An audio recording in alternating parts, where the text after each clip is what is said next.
అందులో నేను గతంలో చెప్పినటువంటి డిబేట్లో చెప్పినటువంటి చాలా విషయాలు అందులోకి వస్తాయి. ఇంకొన్ని కొత్త విషయాలను కూడా జోడించి ఒక సెపరేట్గా ఒక వీడియో చేస్తాను.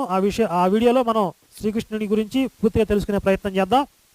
ఇంకా మన విజయప్రసాద్ రెడ్డి గారు చెప్తూ చాలా స్టేట్మెంట్లు చేసుకుంటూ వచ్చారు ఆయన. అందులో ఈయన ఒక విషయాన్ని చెప్పారు, బైబిల్ ప్రమాదకరమైన పుస్తకం కాదు, బైబిల్ ప్రమాదకరమైన పుస్తకం అయితే ఈరోజు మరి యేసు ఎవరిని చంపలేదు అది ఇదని చెప్పి మాట్లాడారు.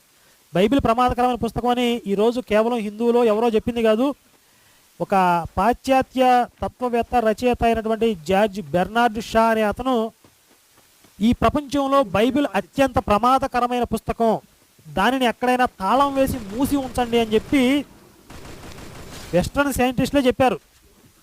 అమెరికానే బైబిల్ నిషేధించింది కొంతకాలం పాటు. మరి ఈ ప్రమాదకరమైన పుస్తకం కాదో వాళ్ళకి అర్థం కావట్లేదా? మీరు చెప్పినట్లుగా